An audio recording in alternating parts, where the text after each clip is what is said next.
سلمان کی اس پر نظر نہ پڑی۔ نوشاد چاہتا بھی یہی تھا۔ جیسے ہی سلمان آگے بڑھا، نوشاد جھٹ سے دکان کے اندر داخل ہو گیا۔ اس روز نوشاد خالی ہاتھ آیا تھا اور اس ارادے سے آیا تھا کہ نیاز سے 1 روپیہ ادھار مل جائے تو اچھا ہے۔ اس دن اس نے راجا اور شامی کے ساتھ سنیما دیکھنے کا پروگرام بنایا تھا، مگر جب اس نے یہ بات نیاز سے کہی تو اس نے صاف انکار کر دیا۔ بڑے روکھے پن سے بولا، جب کچھ پاس ہوا کرے تبھی یہاں آیا کرو۔ نوشاد خوشامد کرنے لگا، کل میں ضرور کچھ نہ کچھ لے کر آؤں گا، بس آج 1 روپیہ دے دو۔ وہ بگڑ کر بولا، بس ایک بار کہہ دیا، خام خواہ جان نہ کھا۔ نوشاد ذرا دیر چپ چاپ گردن لٹکائے بیٹھا رہا، پھر اٹھ کر چل دیا۔ لیکن جب وہ دروازے پر پہنچا تو پیچھے سے نیاز کی آواز آئی، اب چلا ہی جائے گا؟ نوشاد نے پلٹ کر اس کی جانب دیکھا۔ نیاز بیٹھا بے تکلفی سے مسکرا رہا تھا۔ اس نے ہاتھ کے اشارے سے نوشاد کو اپنے قریب بلایا۔ وہ پالتو کتے کی طرح آہستہ آہستہ چلتا ہوا اس کے پاس پہنچ گیا۔ نیاز کہنے لگا، سنیما کے لیے روپیہ چاہیے نا؟ نوشاد نے انکار نہ کیا، گردن ہلا کر بولا، ہاں۔ نیاز نے ایک ہی سانس میں اس کو کئی گالیاں دے ڈالی، پھر جیب سے 1 روپیہ نکال کر اس کے سامنے پھینک دیا، لے، مگر یاد رکھنا سالے، یہ سنیما کی چاٹ تجھ کو تباہ کر دے گی۔ نوشاد نے چپ چاپ روپیہ اٹھا لیا۔ نیاز تیوری پر بل ڈال کر بولا، دیکھ، کل کچھ نہ کچھ لے کر ضرور آنا، ورنہ سالے خاں 1 پیسہ بھی نہ دوں گا۔ وہ گردن جھکا کر خوش خوش باہر چلا گیا۔ سڑک عبور کر کے نوشاد گلی کی طرف مڑ گیا۔ میونسپلٹی کی لالٹین روشن ہو چکی تھی، مگر وہاں راجا موجود نہیں تھا۔ قریب ہی ایک مکان کے چبوترے پر شامی اکیلا بیٹھا تھا۔ اس کی قمیض کا گریبان پھٹ گیا تھا اور نچلے ہونٹ سے خون بہہ رہا تھا، جس کو وہ بار بار آستین سے پوچھ رہا تھا۔ آستین پر جگہ جگہ خون کے لال لال دھبے نظر آ رہے تھے۔ نوشاد کو آتے دیکھ کر شامی نے ڈبڈبائی آنکھوں سے اس کی جانب دیکھا اور خاموشی کے ساتھ ہونٹ سے رستا ہوا خون آستین سے پوچھنے لگا۔ نوشاد نے قریب جا کر گھبرائے ہوئے لہجے میں کہا، ابے کیا ہو گیا؟ ابا نے مارا ہے؟ اس نے گردن ہلا دی۔ نہیں۔ نوشاد نے جلدی سے پوچھا، پھر کیا ہوا؟ شامی نے منہ سے تو کچھ نہیں کہا، البتہ اس کی آنکھوں سے آنسو پھوٹ پڑے۔ وہ سسکیاں بھر کر رونے لگا۔ نوشاد اور گھبرا گیا، ڈانٹ کر بولا، ابے منہ سے تو کچھ بول کے ہوا کیا؟ شامی بھرائی ہوئی آواز سے بولا، اس سالے ڈاکٹر موٹو کے لڑکے اور نوکر نے مل کر مارا ہے۔ اتنا کہہ کر وہ اور بھی زیادہ پھوٹ پھوٹ کر رونے لگا۔ نوشاد نے کہا، اچھا تو وہ سالہ بھوریا تھا، وہ تو 1 نمبر کا حرامی ہے، پر تو ان سے کہاں ٹکرا گیا؟ شامی سسکیاں بھر کر کہنے لگا، اماں بات کچھ بھی نہیں تھی ایسی۔ دوپہر کو میں دکان سے کھانا کھانے کے لیے گھر آ رہا تھا تو بڑے میدان میں مل گیا۔ کہنے لگا، آؤ گلی ڈنڈا کھیلیں۔ پہلے تو یہی بدماشی کی کہ داؤں اپنا رکھا، پھر دیر تک دھوپ میں پدایا۔ جب میری باری آئی تو کہنے لگا کہ داؤ نہیں دوں گا۔ میں نے کہا کہ میں تو داؤں لیے بغیر نہیں جانے دوں گا۔ کیوں، ٹھیک بات کہی نا میں نے؟ اس نے بیچ میں نوشاد سے سوال کر ڈالا۔ نوشاد بولا، بالکل ٹھیک بات تھی۔ ہاں، پھر کیا ہوا؟ شامی بتانے لگا، بس سالے نے چھوٹتے ہی ناک پر گھونسا مارا، خدا قسم میرے آنسو نکل آئے، بس مجھے تاؤ آ گیا، سالے کو اٹھا کر دھوں سے وہیں دے مارا، روتا ہوا چلا گیا۔ اب شام کو اپنے نوکر کو لے کر آیا تھا، دونوں کے پاس اسٹکیں تھیں۔ نوشاد نے حیرت سے کہا، اچھا تو سالے اسٹکیں لے کر آئے تھے؟ ہاں جی، آتے ہی مارنا شروع کر دیا۔ نوشاد ایک بار کی جوش میں آ گیا، ان کی تو ایسی کی تیسی، آخر سمجھا کیا ہے؟ تو پرواہ نہ کر، سالوں کو گھر میں گھس کر نہ مارا تو نام نہیں۔ شامی کا سارا دکھ اڑن چھو ہو گیا، جلدی سے بولا، راجا کو بھی ساتھ لیے لیتے ہیں۔ نوشاد نے کہا، ہاں اس کو بھی لے لو، مگر وہ آیا کیوں نہیں؟ پتہ نہیں کیوں نہیں آیا اب تک۔ نوشاد نے مشورہ دیا، چلو پہلے اس کو ڈھونڈ لیں۔ شامی جھٹ سے چبوترے پر سے نیچے اتر آیا۔ دونوں راجا کی کھولی کی جانب چل دیے۔ راجا خلاف معمول دروازے پر منہ لٹکائے گمسم بیٹھا تھا۔ اس کے قریب ہی لکڑی کی ایک بھدی سی گاڑی پڑی تھی، جس کے اندر وہ بوڑھے گداگر کو بٹھا کر پھیری پر جایا کرتا تھا۔ کھولی کے اندر گہری تاریکی پھیلی تھی۔ اس پس منظر کے ساتھ دھندلی دھندلی روشنی میں راجا سائے کی مانند معلوم ہو رہا تھا۔ دونوں نے اس کو افسردہ دیکھا تو حیرت زدہ رہ گئے۔ نوشاد سمجھا کہ راجا بھی کہیں سے لڑ جھگڑ کر آیا ہے۔ قریب جا کر بولا، ابے یہ رونی صورت بنائے کیوں بیٹھا ہے؟ راجا نے کوئی جواب نہ دیا، اسی طرح منہ لٹکائے بیٹھا رہا۔ نوشاد نے جیب سے روپیہ نکال کر ٹن سے بجایا، بول کیا کہتا ہے؟ اس دفعہ وہ بیزاری سے بولا، یار پریشان نہ کر، اپنا یوں ہی ڈبہ گل ہو رہا ہے۔ شامی بیچ میں بول پڑا، استاد سے جھگڑا ہو گیا؟ نہیں یار، استاد بیچارے کو تو پولیس والے پکڑ کر لے گئے۔ راجا کی زبان سے یہ بات سن کر دونوں چونک پڑے۔ دریافت کرنے پر معلوم ہوا کہ اس کو انسداد گداگری کے قانون کے تحت گرفتار کر کے سرکاری محتاج خانے بھیج دیا گیا ہے۔ راجا یہ باتیں کہتے کہتے بہت اداس ہو گیا، اس لیے کہ بوڑھے گداگر کے گرفتار ہو جانے سے اس کی آمدنی کا ذریعہ اچانک بند ہو گیا تھا۔ وہ دونوں جس ارادے سے وہاں آئے تھے، راجا کو غمگین دیکھ کر اس کا ذکر بھی نہیں کیا۔ سنیما جانے کا پروگرام بھی منسوخ ہو گیا۔ تینوں نے مسلم ہوٹل میں جا کر چائے پی اور دیر تک اس بات پر غور کرتے رہے کہ راجا کو اب کیا کام کرنا چاہیے۔ رات گئے جب ان کی محفل برخاست ہوئی تو نوشا نے وعدہ کیا کہ وہ اس کو اپنے کارخانے میں کام دلانے کے لیے حاجی فٹر سے بات کرے گا، مگر نوشا کی کوئی کوشش کام نہیں آئی اور راجا کئی وقت کے فاقے کرنے لگا۔ اس نے بھیک مانگنے کی کوشش کی تو ایک روز پولیس کے ہتھے چڑھ گیا۔ انہوں نے دوسرے گداگروں کے ساتھ اس کو بھی مویشیوں کی طرح ہانک کر پولیس کی لوری میں بند کر دیا۔ یہاں راجا کا نڈر پن کام آ گیا۔ ہوا یہ کہ جب سب گداگروں کو تھانے کے احاطے میں لوری سے اتارا گیا تو راجا سب کی نظریں بچا کر لوری کے نیچے دبک گیا اور موقع لگتے ہی احاطے کی دیوار پھاند کر ایسا رفو چکر ہوا کہ پولیس کے کانسٹیبل دیکھتے کے دیکھتے ہی رہ گئے۔ کئی روز تک وہ اپنی کھولی میں پولیس کے ڈر سے چھپا رہا۔ نوشا اور شامی آ جاتے تو پیٹ بھرنے کا سہارا ہو جاتا۔ شامی ان دنوں ذرا دیر سے آتا تھا۔ وہ آتے کے ساتھ ہی قمیص کے اندر چھپی ہوئی روٹیاں نکالتا اور راجا کے سامنے رکھ دیتا۔ یہ روٹیاں وہ گھر سے چرا کر لاتا تھا۔ نوشا کو جس روز نیاز سے کچھ رقم مل جاتی تو وہ ہوٹل سے سالن منگوا دیتا، ورنہ راجا کو روکھی روٹیوں پر ہی گزارا کرنا پڑتا۔ ان دنوں نوشا قریب ہر روز کارخانے سے کچھ نہ کچھ اڑا لاتا اور سیدھا نیاز کے پاس پہنچتا، مگر روز کی چوری سے کارخانے میں جلدی کھلبلی مچ گئی۔ عبداللہ مستری چیخ کر سارے کاریگروں کو گالیاں دیا کرتا۔ پھاٹک پر ہر کاریگر کی سختی کے ساتھ تلاشی ہونے لگی، مگر نوشا اپنے کام میں ایسا منج گیا تھا کہ وہ چوکیدار کی آنکھوں میں دھول جھونک کر صاف نکل جاتا۔ ایک بار ایسا ہوا کہ اس کے ہتھے کوئی پرزا یا اوزار نہ چڑھا، لہٰذا اس نے موقع ملتے ہی پیتل کا کچھ تار اٹھا کر ایک پرانی موٹر کی سیٹ کے نیچے چھپا دیا۔ چھٹی ہونے سے کچھ دیر پہلے اس نے کاریگروں کی نظریں بچا کر تار کو قمیص کے اندر چھپایا اور جھٹ سے پیشاب خانے میں گھس گیا۔ دروازہ بند کیا اور پاجامہ اتار کر تار کو اندر سے باندھا اور باہر آ گیا۔ سیر سوا سیر کا وزن تھا، چلنے میں قدم ٹھیک سے نہ پڑتے تھے۔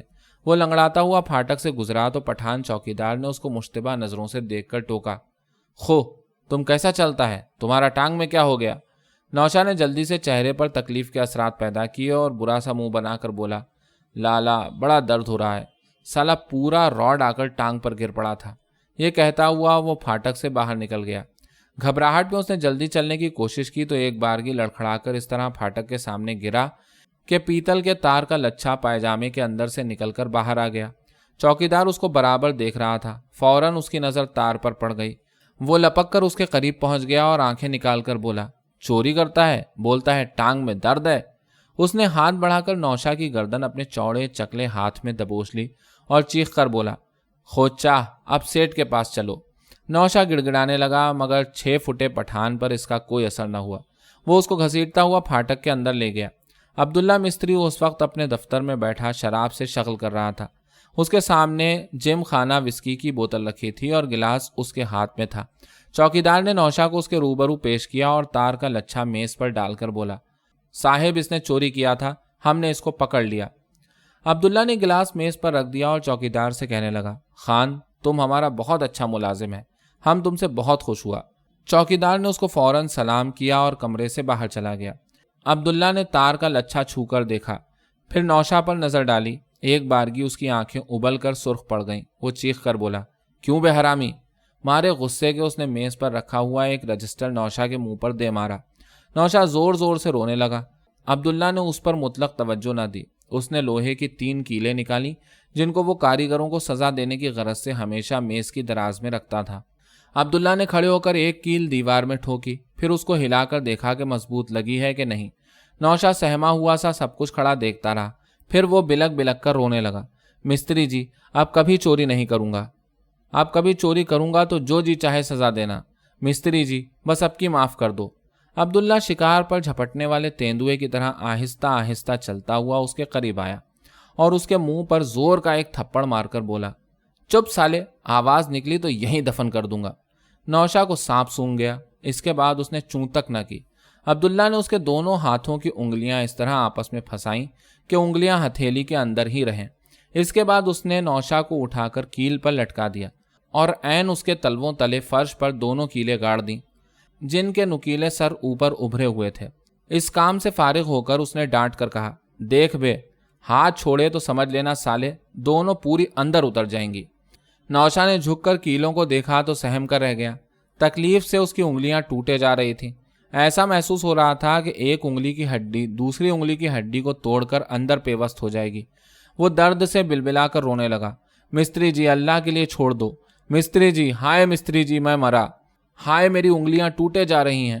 نوشا گڑ گڑاتا رہا، تکلیف سے بلکتا رہا، خدا اور رسول کی دہائی دیتا رہا، مگر مستری اطمینان سے بیٹھا چسکی لے لے کر شراب کے گھونٹ حلق کے نیچے سے اتارتا رہا۔ جب نوشا زیادہ شور مچاتا تو وہ گالیاں دے کر چیختا، چپ کا رہے گا یا سالے 2-4 ہاتھ بھی لگاؤں؟ سالے رات بھر لٹکاؤں گا، تو نے مجھے سمجھا کیا ہے؟ لمحے بھر کے لیے نوشا چپ ہو جاتا، پھر گڑگڑانے لگتا۔ عبداللہ وسکی کا پورا گھونٹ پی کر کہتا، چوری کرو بیٹا، چوری کرو۔ دیر تک یہ سلسلہ چلتا رہا، ہر طرف اندھیرے کا جال پھیلتا جا رہا تھا۔ عبداللہ پر جم خانہ وسکی کا نشہ چڑھ رہا تھا۔ وہ بے ڈھنگے پن سے اپنی بھونڈی آواز سے جھوم جھوم کر گنگنا رہا تھا، او دور جانے والے وعدہ نہ بھول جانا، او دور جانے والے۔ عبداللہ نشے کی دھن میں کسی دور جانے والے کو یاد کر رہا تھا، مگر نوشا جو اس کے قریب دیوار سے لٹکا ہوا تکلیف سے بلبلا رہا تھا، اس کو وہ بھول چکا تھا۔ ایکا-ایکی نوشا زور سے چیخا، ہائے مستری جی، میں مرا۔ عبداللہ نشے کی دھن میں بولا، ابے تو ابھی تک لٹکا ہوا ہے؟ ٹھیک ہے ٹھیک ہے، لٹکے رہو بیٹا، بالکل چمگادڑ لگ رہا ہے اس وقت تو۔ اپنی بات پر اس کو خود بھی ہنسی آ گئی، وہ قہقہا مار کر ہنس پڑا، لیکن نوشا کی ٹانگیں لوہے کے اسپرنگ کی طرح زور زور سے کانپ رہی تھی اور وہ ذبح ہونے والے بکرے کی مانند گلا پھاڑ کر چیخ رہا تھا۔ اس دفعہ عبداللہ نے مڑ کر اس کی جانب دیکھا، اوپر سے خون کا ایک قطرہ فرش پر گرا، پھر دوسرا، تیسرا، ٹپ ٹپ ٹپ خون کے قطرے نیچے گر رہے تھے، انگلیوں کی کھال پھٹ گئی تھی اور نوشا کے ہاتھ لہو لہان ہو گئے تھے۔ وہ کب کا ہاتھ چھوڑ چکا ہوتا، مگر عبداللہ نے انگلیاں اس طرح پھنسا کر اس کو لٹکایا تھا کہ انگلیاں کھل نہ سکتی تھیں۔ خون دیکھ کر لمحہ بھر کے لیے عبداللہ کا چہرہ فکر مند ہو گیا۔ وہ ذرا دیر خاموش بیٹھا رہا، پھر اس نے گلاس میں پڑی ہوئی وسکی کو ایک ہی سانس میں ختم کر کے نوشا کو ایک گندی سی گالی دی اور اٹھ کر کھڑا ہو گیا۔ قریب جا کر اس نے نوشا کو نیچے اتارا۔ اس کی انگلیاں ابھی تک آپس میں گتھی ہوئی تھیں، ان سے جیتا جیتا لہو بہ رہا تھا، سارا جسم کانپ رہا تھا۔ اس نے وہیں کھڑے کھڑے پاجامے میں پیشاب کر دیا۔ عبداللہ نے اس کے دونوں ہاتھ پکڑ کر کھینچے۔ نوشا تکلیف سے بلبلا کر زور سے چیخا، انگلیاں ایک دوسرے سے علیحدہ ہو گئیں، خون تیزی سے بہنے لگا۔ عبداللہ خاموش کھڑا نشے سے جھومتا رہا، پھر اس نے ڈانٹ کر کہا، جا پہلے ہاتھ دھو کر آ۔ نوشا لڑکھڑاتے ہوئے قدموں سے باہر چلا گیا۔ عبداللہ اپنی جگہ پر آ کر بیٹھ گیا۔ اس نے گلاس میں تھوڑی سی وسکی اونڈیلی اور ایک ہی سانس میں غٹا غٹ چڑھا گیا۔ تھوڑی دیر بعد نوشا واپس آ گیا۔ عبداللہ نے اس کو گھور کر دیکھا، مگر زبان سے ایک لفظ نہ نکالا۔ چپ چاپ جیب سے 20 روپے کے نوٹ نکالے اور ان کو نوشا کے سامنے پھینک کر بولا، لو سالے، یہ اپنے کفن کے لیے بھی لیتے جاؤ، مگر اب کبھی یہاں اپنی شکل نہ دکھانا۔ ابے منہ کیا دیکھ رہا ہے، جا دفان ہو۔ وہ زور زور سے گالیاں بکنے لگا۔ نوشا نے کانپتے ہاتھوں سے نوٹ اٹھائے اور سسکیاں بھرتا ہوا کارخانے کے پھاٹک سے باہر نکل گیا۔ جب وہ گھر پہنچا تو اس کی انگلیاں سوج گئی تھیں، ہاتھوں پہ ورم آ گیا تھا اور چہرہ گیندے کے پھول کی طرح پیلا پڑ گیا تھا۔ ماں نے دیکھا تو بدحواس ہو گئی، جلدی سے پوچھا، ارے یہ کیا کر لیا ہاتھوں کا؟ نوشا نے جیب سے 20 روپے نکال کر ماں کے سامنے ڈال دیے اور آہستہ سے بولا، مستری جی نے مجھ کو کارخانے سے نکال دیا۔ مگر اس نے صاف بات نہ بتائی، بہانہ یہ بنایا کہ ایک قیمتی پرزہ ٹوٹ گیا تھا، جس پر ناراض ہو کر عبداللہ مستری نے اس کو مارا بھی اور نوکری سے بھی برطرف کر دیا۔ ماں عبداللہ کو کوسنے دینے لگی۔ نوشا جب کارخانے سے نکلا تھا اسی وقت اس کا جسم بخار سے تپنے لگا تھا۔ اب بخار کی شدت اور بڑھ گئی تھی۔ ماں نے جراح کی دکان سے مرہم منگوایا اور انگلیوں پر لگا کر اوپر سے پٹی لپیٹ دی۔ اس کے بعد نوشا بستر پر جا کر لیٹ گیا۔ رات گئے اس نے بخار کے عالم میں سنا نیاز گھر میں آیا تھا اور ماں سے بیٹھا باتیں کر رہا تھا۔ وہ اس وقت نوشا ہی کا ذکر کر رہا تھا۔ میں کہتا ہوں کہ یہ تو آوارہ لڑکوں کی صحبت میں رہ کر پرلے درجے کا حرام خور ہو گیا ہے۔ اس نے ضرور کوئی ایسی حرکت کی ہوگی جس پر عبداللہ مستری نے اس طرح مارا، ورنہ وہ تو بڑا بھلا آدمی ہے، کاریگروں کو اپنی اولاد کی طرح رکھتا ہے۔ نوشا کو اس کی باتیں سن کر سخت غصہ آیا۔ اس نے دل ہی دل میں اس کو کئی گالیاں دی اور کروٹ بدل کر دوسری طرف منہ پھیر لیا۔ نیاز کی دکان پر کالے صاحب کی آمد و رفت بڑھ گئی تھی۔ ہر دوسرے تیسرے دن وہ کسی نہ کسی وقت وہاں پہنچ جاتا اور دیر تک بیٹھا انشورنس کی خوبیاں بتاتا رہتا۔ نیاز بھی اس کی باتوں میں دلچسپی کا اظہار کرتا۔ 50,000 کی پالیسی کا معاملہ تھا، کمیشن اچھا بنتا تھا۔ اس لیے کالے صاحب چاہتا تھا کہ جلد سے جلد معاہدے پر دستخط ہو جائیں تو اچھا ہے۔ ایک روز اس نے آتے کے ساتھ ہی اپنا پورٹ فولیو کھولا، اس میں سے بیمہ کمپنی کے کچھ کاغذات نکالے اور نیاز سے کہنے لگا، مسٹر نیاز، اللہ کا نام لے کر آج تم فارم تو بھر ہی دو۔ نیاز نے فوراً کہا، مگر بیمہ تو میں اپنی بیوی کا کراؤں گا۔ کالے صاحب نے چونک کر اس کو دیکھا مگر جلد ہی سنبھل گیا۔ کوئی بات نہیں، آپ خود پالیسی لیں یا بیگم صاحبہ کے نام سے لیں، بات ایک ہی ہے۔ لمحہ بھر توقف کرنے کے بعد وہ بولا، تو پھر ایسا کیجئے کہ ان کے نام سے فارم بھروا کر دستخط کروا دیجئے، اس کے ساتھ پہلی قسط بھی ادا کرنی ہوگی۔ نیاز مسکرا کر کہنے لگا، مگر بیوی تو موجود نہیں۔ کالے صاحب اس کی بات کا مفہوم سمجھ نہ سکا، پوچھنے لگا، وہ کہیں گئی ہوئی ہیں؟ نیاز اسی طرح بے تکلفی سے مسکراتا رہا، اس کو تو مرے ہوئے بھی کئی سال ہو گئے۔ کالے صاحب سناٹے میں آ گیا، جھنجھلا کر بولا، تو گویا آپ اب تک میرے ساتھ مذاق کر رہے تھے۔ وہ ابھی غصے میں نہ جانے اور کیا کیا کہتا، مگر نیاز فوراً بیچ میں بول پڑا، بھائی آپ تو خام خواہ برا مان گئے، بات دراصل یہ ہے کہ میں عنقریب دوسری شادی کرنے والا ہوں۔ اس کی بات سے کالے صاحب کے چہرے کی کرختگی کم ہو گئی، کہنے لگا، تو یوں کہیے نا، آپ نے میری بات ہی کب سنی، خام خواہ ناراض ہو گئے؟ تو پھر کب تک ارادہ ہے؟ ایک عدد دعوت تو ضرور ہوگی، دعوت ہوگی اور بہت جلد ہوگی۔ اس کے بعد دونوں بے تکلفی سے ہنس ہنس کر باتیں کرنے لگے۔ کچھ دیر بعد کالے صاحب نے اپنے کاغذات سمیٹ کر چمڑے کے بیگ کے اندر رکھے اور دکان سے باہر چلا گیا۔ کالے صاحب کے جانے کے بعد نیاز خاموش بیٹھا سوچتا رہا کہ نکاح پڑھوا کر وہ نوشا کی ماں کو اپنے گھر لے آئے گا، 50,000 روپے میں اس کا بیمہ بھی کرا دے گا، مگر اب سوال یہ تھا کہ اس کو کس طرح راستے سے ہٹایا جائے تاکہ بیمے کا 50,000 روپیہ جلد سے جلد مل جائے اور سلطانہ بھی اس کے قابو میں آ جائے۔ سوچتے سوچتے ایک تجویز اس کے ذہن میں آئی۔ اس نے اٹھ کر دکان میں تالا ڈالا اور ڈاکٹر موٹو کے مطب کی جانب چل دیا۔ نیاز نے مطب کے اندر جا کر دیکھا کہ ڈاکٹر ابھی آیا نہیں تھا۔ کمپاؤنڈر نے بتایا کہ وہ ابھی گھر پر ہے، تھوڑی دیر بعد مطب میں آئے گا۔ نیاز نے سوچا، چلو یہ بھی اچھا ہوا، مطب میں وہ مریضوں کی موجودگی کے باعث ٹھیک سے بات نہ کر سکتا، گھر پر اطمینان سے بات ہو سکے گی۔ وہ وہاں سے سیدھا ڈاکٹر کے مکان پر پہنچا۔ ڈاکٹر گھر سے چلنے ہی والا تھا کہ اتنے میں نیاز پہنچ گیا۔ ڈاکٹر نے اس کو کمرے میں بٹھایا اور مسکرا کر بولا، کہو میاں نیاز، آج ادھر کیسے آ گئے؟ نیاز اپنی بات کہتے ہوئے جھجک رہا تھا۔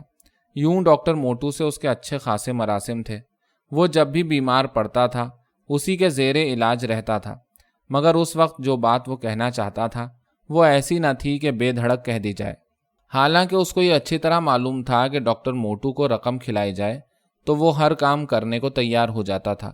بات بھی کچھ ایسی تھی، ڈاکٹر موٹو کا نام تو خیرات محمد تھا، مگر اپنے بے ڈول جسم کے باعث عرف عام میں وہ ڈاکٹر موٹو کے نام سے مشہور تھا۔ وہ جالندھر کا رہنے والا تھا اور وہاں ایک ڈاکٹر کے یہاں کمپاؤنڈر تھا۔ فسادات کے بعد جب وہ مہاجر بن کر پاکستان آیا تو اس نے اپنی پریکٹس شروع کر دی۔ اب اس نے اپنے نام کے ساتھ ایک بوگس ڈگری لگا لی تھی اور ٹھاٹ سے ڈاکٹری کرتا تھا۔ اس کو یہاں آئے ہوئے ابھی پورے 4 سال بھی نہیں ہوئے تھے، مگر اس عرصے میں وہ کئی سنگین مقدمات میں ماخوذ ہو چکا تھا اور ہر بار جیل جانے سے بال بال بچ گیا تھا، مگر اس بدنامی کے باوجود اپنی خطرناک حرکتوں سے باز نہیں آیا تھا۔ ڈاکٹر خیرات محمد عرف موٹو نے نیاز کو خاموش دیکھا تو ہنس کر کہنے لگا، کیا کہیں سے کوئی پوشیدہ بیماری لے آئے ہو جو کہتے ہوئے جھجک رہے ہو؟ میرا کہنا مانو تو اب تم گھر بسا لو اور یہ بازاری عورتوں کا چکر چھوڑ دو۔ کسی اور وقت ڈاکٹر نے یہ بات کہی ہوتی تو وہ اس کے سر ہو جاتا، مگر اس وقت تو وہ غرض مند بن کر آیا تھا۔ مسکرا کر اس کی بات ٹال گیا، آپ کہہ رہے ہیں تو گھر بھی بسا لوں گا، مگر اس وقت میں آپ کے پاس ایک ضروری کام سے آیا تھا۔ ڈاکٹر کہنے لگا، لوگوں کی خدمت کرنا تو اپنا پیشہ ٹھہرا، کہو کیا کام ہے؟ نیاز بات کہتے کہتے رک گیا۔ ڈاکٹر بولا، کہو کہو، گھبرا کیوں رہے ہو؟ کوئی خاص بات ہے؟ خاص ہی بات ہے۔ ڈاکٹر خام خواہ حیرت کا اظہار کرنے لگا۔ اچھا تو پھر کہتے کیوں نہیں؟ نیاز کہنے لگا، بات یہ ہے ڈاکٹر صاحب، وہ پوری بات نہ کہہ سکا اور گھبرا کر ڈاکٹر کا چہرہ تکنے لگا۔ ڈاکٹر نے فوراً کہا، بھائی اب کہہ بھی چکو، تم نے تو جی خام خواہ تشویش میں ڈال دیا۔ نیاز گھبرا کر اٹھ کھڑا ہوا، پھر کسی وقت آ کر بات کروں گا۔ ڈاکٹر نے فوراً ٹوک دیا، یہ کیسے ہو سکتا ہے؟ اب تو تم اپنی بات کہہ کر ہی جاؤ گے، چلو بیٹھو۔ کہاں چل دیے؟ نیاز کو مجبوراً بیٹھنا پڑا، پھر اس نے جھجکتے ہوئے دبی زبان سے کہا، میں نے سنا ہے کہ کوئی چیز سلو پوائزننگ ہوتی ہے۔ ڈاکٹر نے دل ہی دل میں کہا، اچھا تو یہ بات ہے، جس کو کہتے ہوئے اس قدر جھجک محسوس ہو رہی تھی۔ اس بات کو جان لینے کے بعد نہ تو وہ خائف ہوا، نہ اس کو کسی قسم کی گھبراہٹ معلوم ہوئی۔ لمحہ بھر تک وہ نیاز کے چہرے کو بغور دیکھتا رہا۔ اس کے بعد بولا، خیریت تو ہے؟ یہ سلو پوائزننگ کے متعلق معلوم کرنے کی ضرورت تم کو کیوں محسوس ہوئی؟ نیاز نے جلدی سے کہا، کچھ ایسی ہی بات ہے۔ ڈاکٹر کی آنکھوں میں مجرمانہ چمک ابھر آئی۔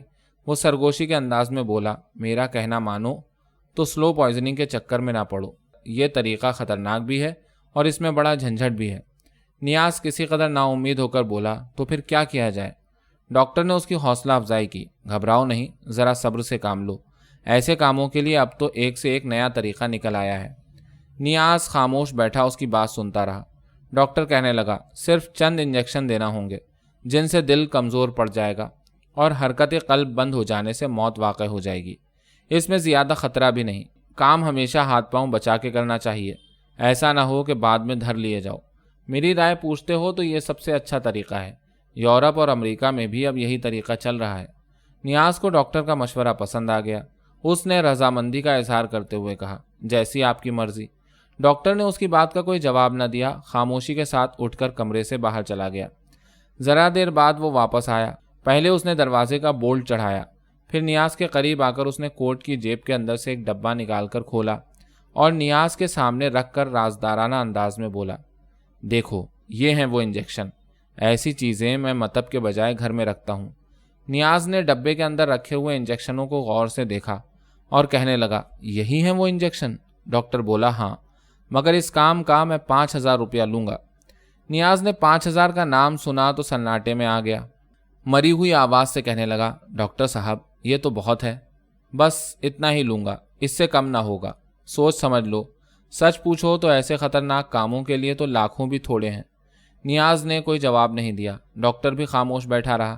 تھوڑی دیر بعد نیاز نے کہا، کچھ کم نہیں کیجیے گا؟ نہیں، میری اتنی حیثیت نہیں، تو پھر یہ خیال ترک کر دو، ڈاکٹر بے مروتی سے بولا۔ نیاز لمحہ بھر تک بیٹھا سوچتا رہا، پھر اس نے ڈاکٹر کی بات مان لی۔ چلیے، آپ ہی کی بات رہی، مگر اس میں کتنا عرصہ لگے گا؟ ڈاکٹر نے جواب دیا، 4-5 مہینے تو لگ ہی جائیں گے۔ نیاز نے کہا، آپ چاہیں تو اور بھی زیادہ وقت لے سکتے ہیں، مگر سال بھر سے زیادہ نہ لگے۔ نہیں بھائی، سال بھر کی مدت تو بہت ہوئی۔ اس کے بعد دونوں نے کچھ اور ضروری باتیں کی اور آپس میں یہ طے ہو گیا کہ نیاز ڈاکٹر کو 1,000 روپیہ پیشگی دے گا اور جب مریض کی حالت خطرناک صورت اختیار کرنے لگے گی تو مزید 2,000 روپیہ دیا جائے گا۔ بقیہ رقم موت واقع ہو جانے کے بعد فوراً ادا کر دی جائے گی۔ نیاز نے ڈاکٹر سے یہ تمام باتیں طے تو کر لی، مگر جب وہ دکان پر واپس آیا تو ایک نامعلوم خوف سے وہ سہما ہوا تھا۔ گو کہ وہ چوری کا مال بیچ کر خاصا سانڈ ہو گیا تھا، مگر اتنا خطرناک جرم اس سے اب تک سرزد نہ ہوا تھا، اس لیے وہ بہت گھبرایا ہوا تھا۔ اس الجھن میں اس روز وہ نوشا کے گھر بھی نہیں گیا، ہوٹل میں جا کر کھانا کھایا اور چپ چاپ جا کر سو گیا۔ رات کے کوئی 11 کا عمل ہوگا کہ کسی نے دروازہ کھٹکھٹایا۔ وہ گہری نیند سو رہا تھا۔ آہٹ سے آنکھ کھل گئی۔ اس نے دروازہ کھول کر دیکھا تو سلمان سامنے کھڑا تھا۔ اس کی آنکھیں سرخ ہو رہی تھیں، بال بے ترتیب ہو رہے تھے اور چہرہ مٹیالہ پڑ گیا تھا۔ نیاز اس کو اپنے ہمراہ اندر لے آیا، پھر اس نے اتنی رات گئے آنے کا سبب پوچھا۔